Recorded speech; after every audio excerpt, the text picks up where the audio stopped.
और आपको अब दिखाते हैं 24 मिनट में 24 खबरें। प्रधानमंत्री नरेंद्र मोदी आज अपने संसदीय क्षेत्र वाराणसी जा रहे हैं। यहां पर वो काशी वासियों को कई सौगात देंगे। मोदी काशी में करीब 5 घंटे तक रुकेंगे और 3 अलग अलग कार्यक्रम में शिरकत करेंगे। इस खास दौरे में मोदी जनसभा भी करेंगे।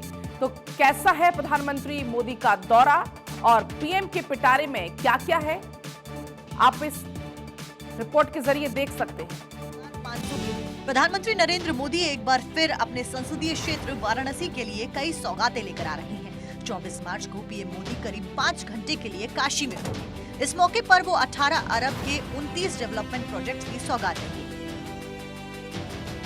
मोदी 189 करोड़ के प्रोजेक्ट्स की लॉन्चिंग करेंगे, जबकि 1592.49 करोड़ से 9 प्रोजेक्ट का शिलान्यास करेंगे। मोदी रुद्राक्ष कन्वेंशन सेंटर में टीबी कॉन्फ्रेंस में शिरकत करेंगे। इसके बाद संपूर्णानंद संस्कृत विश्वविद्यालय के ग्राउंड पहुंचेंगे और यहां से 18 अरब रुपए के प्रोजेक्ट्स का शिलान्यास और लोकार्पण करेंगे। फिर जनसभा और खेलो बनारस के विजेताओं का सम्मान करेंगे। इसके साथ ही पीएम मोदी वाराणसी को कई नई सौगात देंगे। उसके लिए 9 प्रोजेक्ट्स का शिलान्यास होगा। सीएम योगी भी पीएम मोदी के कार्यक्रम की तैयारियों की समीक्षा कर चुके हैं। पीएम मोदी काशी वासियों को फिर सौगात देंगे। इसे लेकर यहां के लोगों में भी उत्साह है। प्रधानमंत्री मोदी 24 मार्च की सुबह 10 बजे बाबतपुर में लाल बहादुर शास्त्री इंटरनेशनल एयरपोर्ट पर पहुंचेंगे। यहां से सीएम योगी के साथ हेलीकॉप्टर से पुलिस लाइन जाएंगे। और अब बात करते हैं बीजेपी की, जिसने अपने 4 राज्यों के प्रदेश अध्यक्ष को बदल दिया है। माना जा रहा है कि ये बदलाव विधानसभा चुनाव के साथ साथ 2024 लोकसभा चुनाव को देखते हुए लिए गए हैं। 4 राज्य राजस्थान, ओडिशा, दिल्ली और बिहार को बीजेपी के नए प्रदेश अध्यक्ष मिल चुके हैं। बीजेपी के राष्ट्रीय अध्यक्ष जेपी नड्डा ने राजस्थान की कमान सीपी जोशी को सौंपी है। ओडिशा में मनमोहन सामल, दिल्ली में वीरेंद्र सचदेवा तो बिहार में सम्राट चौधरी को प्रदेश अध्यक्ष बनाया गया है। दिल्ली बीजेपी को करीब 2.5 महीने बाद प्रदेश अध्यक्ष मिला है। पार्टी ने कार्यकारी अध्यक्ष वीरेंद्र सचदेव को स्थायी अध्यक्ष बनाया है। नगर निगम चुनाव में हार के बाद आदेश गुप्ता ने हार की जिम्मेदारी लेते हुए अध्यक्ष पद से इस्तीफा दे दिया था। इसके बाद वीरेंद्र सचदेवा को पार्टी हाईकमान ने दिल्ली बीजेपी का कार्यकारी अध्यक्ष नियुक्त किया था। वहीं बिहार बीजेपी के नए प्रदेश अध्यक्ष सम्राट चौधरी होंगे। अब अगर बात ओडिशा बीजेपी के अध्यक्ष मनमोहन सामल की बात करें तो उन्हें समीर मोहंती की जगह पार्टी का अध्यक्ष बनाया गया है। समल को उनकी संगठनात्मक ताकत और अनुभव के चलते प्रदेश अध्यक्ष पद के लिए चुना गया है। बीजेपी ने विधानसभा चुनाव के साथ साथ लोकसभा चुनाव को देखते हुए भी नए प्रदेश अध्यक्षों की नियुक्ति की है।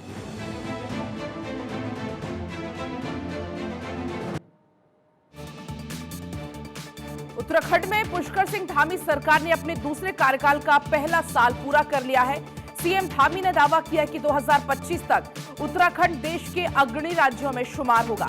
साथ ही उन्होंने कहा है कि प्रधानमंत्री मोदी का उत्तराखंड से विशेष लगाव है। उनके मार्गदर्शन में राज्य आगे बढ़ रहा है। बीते 1 साल में क्या रहे धामी के फैसले और क्या रही उपलब्धियां, इस रिपोर्ट में देखिए। उत्तराखंड की धामी सरकार ने अपना 1 साल का कार्यकाल पूरा कर लिया है। पीएम मोदी के करीबी लोगों में शुमार होने वाले पुष्कर सिंह धामी 2022 में विधानसभा चुनाव हार गए थे। बावजूद इसके उन्हें मुख्यमंत्री बनाया गया और 1 साल के अपने कार्यकाल में धामी का एक्शन चर्चाओं में रहा है।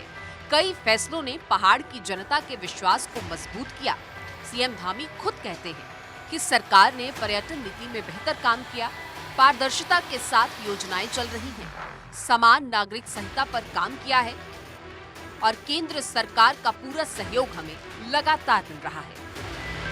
तो उत्तराखंड में लगातार दूसरी बार बीजेपी सरकार है। कामकाज के आधार पर सरकार के कैबिनेट मंत्री और प्रदेश बीजेपी अध्यक्ष सीएम धामी को 10 में से 10 नंबर दे रहे हैं।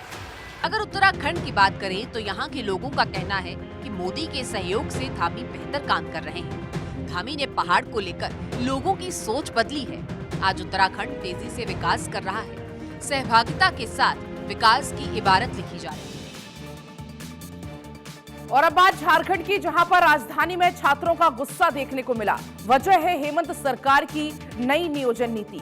छात्रों का कहना है कि उनके साथ अन्याय हो रहा है और इसको लेकर छात्रों ने रांची विधानसभा के बाहर प्रदर्शन किया तो पुलिस ने उनके ऊपर लाठीचार्ज किया। दरअसल सारा बवाल 40% को लेकर है। क्या है नई नियोजन नीति और क्यों है इस पूरे मामले पर बवाल, इस रिपोर्ट में देखिए। झारखंड सरकार की नई नियोजन नीति के विरोध में युवाओं ने उग्र प्रदर्शन किया। विधानसभा का घेराव करने जा रहे युवाओं पर पुलिस ने लाठीचार्ज किया, आंसू गैस के गोले छोड़े। छात्र नेता जयराम महतो को पुलिस ने हिरासत में ले लिया। नियोजन नीति के खिलाफ Jharkhand youth association, Jharkhand students union के बैनर तले प्रदेश भर से युवा विधानसभा का घेराव करने पहुंचे थे। नियोजन नीति में कमियां और आरक्षण रोस्टर में गड़बड़ी के खिलाफ नारेबाजी करते हुए युवा आगे बढ़ने लगे। पुलिस ने जगन्नाथ मंदिर के पास बैरिकेडिंग करके उन्हें रोकने की कोशिश की, लेकिन वे नहीं माने। इस पर पुलिस ने लाठीचार्ज कर दिया। हाल ही में झारखंड सरकार 60-40 नियोजन नीति को लेकर आई है, जिसके बाद रोस्टर में कई जिलों में ओबीसी आरक्षण को हटा दिया गया है। इस बात को लेकर छात्र नाराज हैं और लगातार सड़कों पर आंदोलन कर रहे हैं। हेमंत सोरेन सरकार की तरफ से 15 दिन पहले ही नई नियोजन नीति लाई गई है। इस नीति के मुताबिक आरक्षित वर्ग के अभ्यर्थियों को 50%, ईडब्ल्यूएस के अभ्यर्थियों के लिए 10% आरक्षण दिया गया है। शेष 40% अनरिजर्व है। इसी 40% को लेकर बवाल मचा है। इसमें झारखंड के अभ्यर्थी समेत बाहर के राज्यों के कैंडिडेट्स को भी शामिल किया गया है। राजस्थान के नए बीजेपी प्रदेश अध्यक्ष सीपी जोशी को लेकर सियासी गलियारे में खूब चर्चा है। चर्चा इसलिए भी है क्योंकि इसी साल प्रदेश में विधानसभा चुनाव होने हैं। तो सीपी जोशी को राजस्थान बीजेपी की कमान देने के पीछे का मकसद क्या है, इस रिपोर्ट में समझिए। राजस्थान बीजेपी को सीपी जोशी के रूप में नया प्रदेश अध्यक्ष मिल गया है, जो चित्तौड़गढ़ से सांसद है। बीजेपी विधानसभा चुनाव से ठीक 8 महीने पहले राजस्थान संगठन में बड़ा बदलाव करके चौंका दिया है। सीपी जोशी को सतीश पूनिया की जगह प्रदेश की कमान सौंपी गई है। सतीश पूनिया 15 सितंबर 2019 से बीजेपी प्रदेश अध्यक्ष का पद संभाल रहे थे, लेकिन अब सीपी जोशी को ये पद सौंपा गया है। इस बदलाव के पीछे बीजेपी का ब्राह्मण फॉर्मूला बताया जा रहा है। कुछ दिन पहले जयपुर में ब्राह्मण महापंचायत हुई थी, जिसमें सीपी जोशी ने भी हिस्सा लिया था और सनातन की रक्षा के साथ समाज के हित में काम करने और समाज के नेताओं की बेवजह आलोचना न करने की सीख दी थी। बतौर प्रदेश अध्यक्ष सीपी जोशी के सामने अब कई चुनौतियां हैं। पार्टी को एकजुट रखने के साथ साथ गहलोत सरकार के खिलाफ माहौल बनाने का भी काम करना होगा, क्योंकि अभी तक बीजेपी के पास ऐसे कोई मुद्दे नहीं हैं जिनसे लगे कि बीजेपी गहलोत सरकार पर भारी पड़ती दिखी हो। राजस्थान की कमान मिलते ही सीपी जोशी ने पीएम मोदी, बीजेपी के राष्ट्रीय अध्यक्ष जेपी नड्डा से मुलाकात की, साथ ही तमाम साथी सांसदों से भी मिले। भारत 24 से बात करते हुए उन्होंने कहा कि वो एक कार्यकर्ता के रूप में काम करेंगे, सभी का मार्गदर्शन लेकर, सबका समन्वय बनाकर 2023 और 2024 में पार्टी को प्रचंड बहुमत दिलाएंगे। मध्य प्रदेश में शिवराज सिंह चौहान सरकार ने अपनी 3 साल का कार्यकाल पूरा कर लिया है। 3 साल पूरा होने के मौके पर भोपाल में कार्यक्रम का आयोजन किया गया। बीजेपी ने 3 साल के कार्यक्रम को बेमिसाल बताया, तो कांग्रेस का कहना है कि सरकार ने युवाओं और किसानों के लिए कुछ नहीं किया। तो शिवराज सिंह का दावा है कि मध्य प्रदेश विकास के रास्तों पर तेजी से आगे बढ़ रहा है। इस रिपोर्ट में आप देखिए। मध्य प्रदेश में बेहद लोकप्रिय शिवराज सिंह चौहान ने अपने चौथे कार्यकाल के 3 साल पूरे किए। इस मौके पर 3 साल बेमिसाल का नारा बुलंद किया जा रहा है। सरकार के कामकाज को लेकर प्रदेश अध्यक्ष वीडी शर्मा ने प्रेस कॉन्फ्रेंस करके सरकार के कामकाज और उपलब्धियों के बारे में बताया। उन्होंने कहा कि हर मोर्चे पर मध्य प्रदेश आगे दौड़ रहा है। अगर बात बीते वित्तीय वर्ष की करें तो आर्थिक सर्वेक्षण के आधार पर मध्य प्रदेश की विकास दर 13,22,821 करोड़ रुपए के साथ 16.43% रहने का अनुमान जताया है। सरकार के 3 साल पूरे होने के मौके पर शिवराज सिंह चौहान ने सरकार का पहला युवा पोर्टल लॉन्च किया। 1 जून से युवाओं के लिए पोर्टल पर रजिस्ट्रेशन शुरू करेंगे। 1 जुलाई से पैसा मिलना शुरू हो जाएगा। मुख्यमंत्री ने बड़ी घोषणाएं की। एक बार परीक्षा फीस भरकर साल भर मध्य प्रदेश सरकार की तरफ से संचालित प्रवेश परीक्षाओं में बच्चे बैठ सकेंगे। वहीं कांग्रेस का कहना है कि सरकार अपने वादों पर खरी नहीं उतरी। युवाओं और किसानों किसी के लिए सरकार ने कुछ नहीं किया। एक बार फिर जनता की अदालत में शिवराज सिंह चौहान को जाना है। मध्य प्रदेश सरकार की कल्याणकारी योजनाएं इतनी कारगर साबित हुई हैं कि उसे किसी ब्रांडिंग की आवश्यकता नहीं हुई। एक कहानी है जो आपको सुनानी है, और वो कहानी है यूपी के अमेठी की। ये कहानी है सारस और इंसान की दोस्ती की, लेकिन इस कहानी में ट्विस्ट है, सियासी तड़का है। यूपी का राजकीय पक्षी चूंकि सारस है और इसको लेकर सियासी घमासान शुरू हो चुका है। रिपोर्ट देखिए।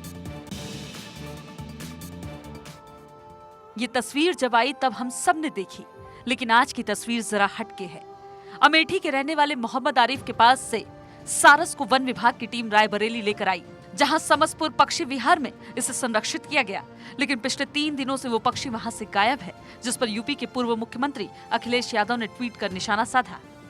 इससे पहले अखिलेश यादव ने कहा था कि वे जिससे मिलने जाते हैं सरकार उससे सब कुछ छीन लेती है। अखिलेश ने कहा था कि वन विभाग की टीम उत्तर प्रदेश के राजकीय पक्षी सारस को तो स्वतंत्र कराने के नाम पर उसकी सेवा करने वाले से दूर ले गई। देखना यह है कि राष्ट्रीय पक्षी मोर को दाना खिलाने वालों से स्वतंत्र करने के लिए क्या कार्रवाई की जाती है। दरअसल 21 मार्च को सारस और आरिफ की दोस्ती टूट गई थी। राजकीय पक्षी होने की वजह से सारस को समसपुर पक्षी विहार में संरक्षित कर दिया गया, लेकिन आरिफ के बिना सारस का मन नहीं लगा। बीते 3 दिनों से सारस वहां नहीं देखा गया। करीब 1 महीने पहले अमेठी के जामू विकास खंड के मंडका गांव के निवासी आरिफ सोशल मीडिया पर तब चर्चा में आ गए जब एक सारस पक्षी के साथ उनकी तस्वीरें और वीडियो वायरल होने लगी। बिहार सरकार में मंत्री तेजप्रताप यादव अक्सर लीलाएं करते रहते हैं। कभी गोपियों के साथ होली खेलने के लिए कृष्ण बन जाते हैं, तो कभी उनके सपने में मुलायम सिंह यादव आते हैं। लेकिन इस बार उनके सपने में साक्षात भगवान श्री कृष्ण आ गए, ऐसा तेजप्रताप यादव का दावा है। हालांकि इस पर लोगों ने खूब मजे भी लिए। रिपोर्ट देखिए। द्वापर युग में भगवान श्री कृष्ण ने लीलाएं की थी, लेकिन 2023 के कलयुग में बिहार के मंत्री और लालू प्रसाद यादव के बड़े बेटे तेज प्रताप अपनी ही लीलाओं में मस्त हैं। कभी वो गोपियों के साथ लठमार होली खेलने लगते हैं, तो कभी खुद कन्हैया बन जाते हैं। कभी उनके सपने में मुलायम सिंह यादव आते हैं, तो कभी स्वयं भगवान श्री कृष्ण। सियासी हलकों में ये बात कही जाती है कि तेज प्रताप यादव ने पिता लालू प्रसाद यादव से और कुछ सीखा हो या ना हो, लेकिन ये जरूर सीखा है कि सुर्खियों में कैसे बने रहना है। वो कुछ ना कुछ ऐसा कर ही जाते हैं जिसे अनदेखा करना मुश्किल होता है। आप लाख चाह ले, लेकिन तेज प्रताप यादव की ऐसी लीलाओं पर नजर ठहर ही जाती है। इसी कड़ी में तेज प्रताप ने लोगों को एक नई लीला दिखाई, लेकिन ट्विटर पर यूजर्स ने इस पर जमकर मजे ले लिए।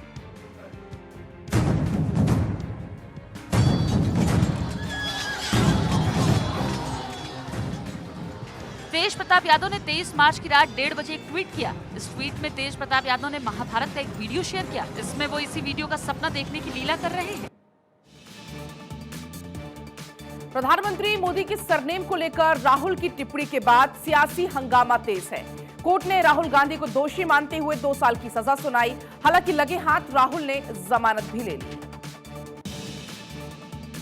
7/2019 जगह कोलार, कर्नाटक। यहीं पर राहुल गांधी ने एक चुनावी रैली को संबोधित किया था, जिसमें उन्होंने मोदी सरनेम को लेकर टिप्पणी की थी और कहा था कि सभी चोरों का सरनेम मोदी ही क्यों होता है। इसी मामले में सूरत की सेशन कोर्ट ने राहुल गांधी को मानहानि का दोषी ठहराते हुए 2 साल की सजा सुनाई। पिछले 4 साल से इसी मामले की सुनवाई चल रही थी। कोर्ट ने सभी दलीलों को सुनने के बाद 17 मार्च को फैसला सुरक्षित रखा था। ये केस सूरत पश्चिमी के विधायक पुणेश मोदी ने किया था। उन्होंने कोर्ट के फैसले का स्वागत किया है। मामले में बीजेपी और कांग्रेस में वार पलटवार का सिलसिला शुरू हो गया है।